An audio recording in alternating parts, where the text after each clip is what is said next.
the last thing you want to do is contribute to those systems unwittingly through your unconscious actions. And I'm telling you, we're all doing it every day. But as we become more conscious and more aware of the enemy within thy gates, this programming, this entrainment that has occurred, the social engineering that is within each one of us, we are assisting the loops to continue looping. And every time you go in and you pull apart something and unveil something and remove something that doesn't need to be there, it isn't truly a part of you, but something that was imposed upon you. Every time you do that, you break a little bit of that loop. You weaken that loop within yourself, within our communities, within our interactions with each other. You stop assisting that energy to proliferate, because believe you me, it's not here for our benefit. I think we might have been sold stagnation in the guise of stability, in the guise of a happy life. But it was slavery, it was imprisonment, it was keeping us in one place when we were meant to run, when we were meant to fly. We were made to think that stagnation is stability, but that's just not the case. We can move, we can grow, we can run, we can expand, and we can maintain our stability. That's different from stagnation. So many of us feel like failures. We feel like we've done something wrong because that life that we were supposed to have, it never eventuated. We were told we would find someone, one of anything and everything, one career, one person, one house, one city.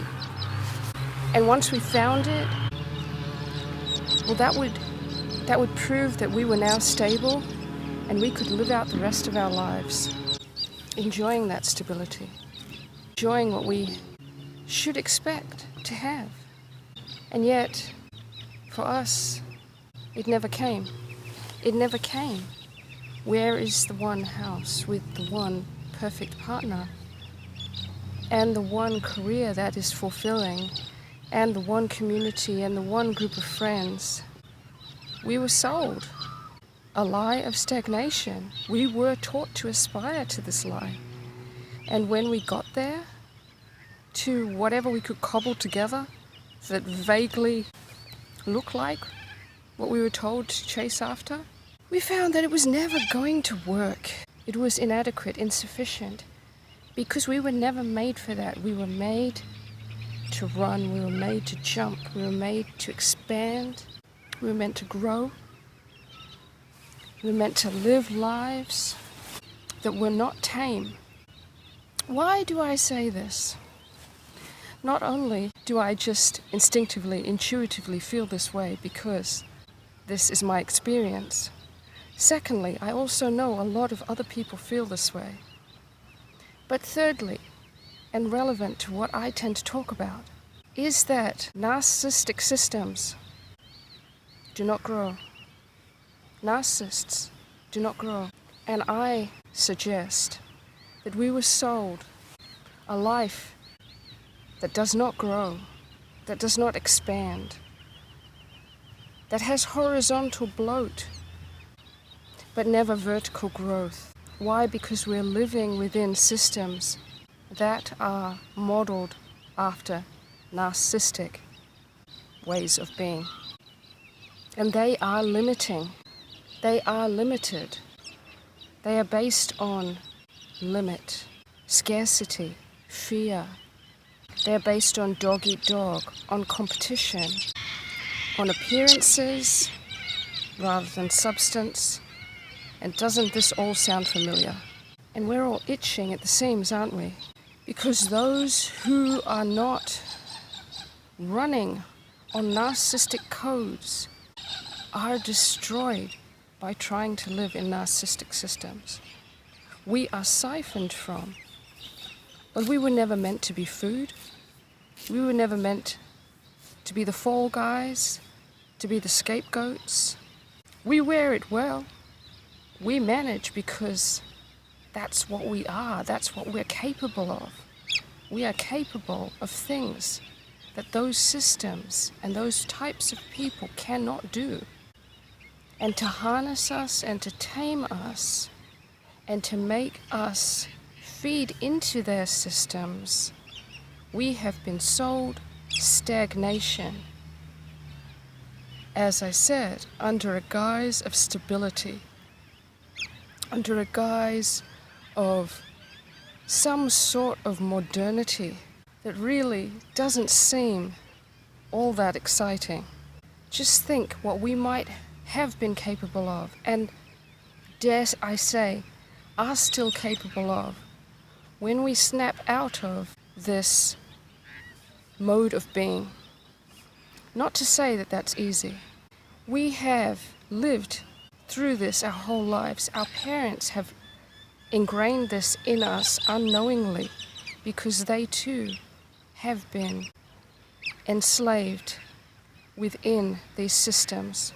At first, the enslavement is from the outside, but as it's absorbed into people, into the communities, and the communities themselves reinforce them among each other in their offspring. This is what becomes part of our culture and our morals and our feelings of obligation towards each other and what we think our lives should look like. It's deeply ingrained in each one of us. If you haven't been living on the top of a mountain in Tibet, then I'm telling you, it's ingrained in you too. It's ingrained in me. And it's our job, our responsibility to uncover this gradually within ourselves, to observe and pay attention where it needs to be paid. In every moment of every day, our attention is being pulled to things that it will be wasted on. As I've said recently, we have a finite resource in our time and our attention. And the energy, the life that we have is finite. And our attention is pulled. And it's our job to discern where to place our attention. And I would say that one of the best places to put it, not the only one, but one worthy, is on assessing how much of these external, extractive, narcissistic systems have been part of your upbringing, and how have they become embedded within yourself, within your way of looking at the world, within your way of interacting with yourself. Those times when you might guilt yourself for doing something. Why? Is it because what you did was truly wrong? Or is it because there's some sort of false morality imposed upon you? A false morality that was put on you so that you would be more malleable, more extractable, that more could be taken from you unwittingly. These are the areas which we need to pay attention to now.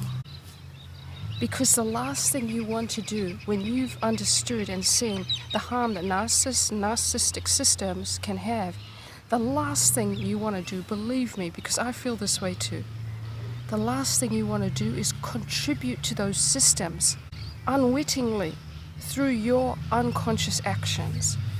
And I'm telling you, we're all doing it every day. But as we become more conscious and more aware of the enemy within thy gates, this programming, this entrainment that has occurred, the social engineering that is within each one of us, we are assisting the loops to continue looping.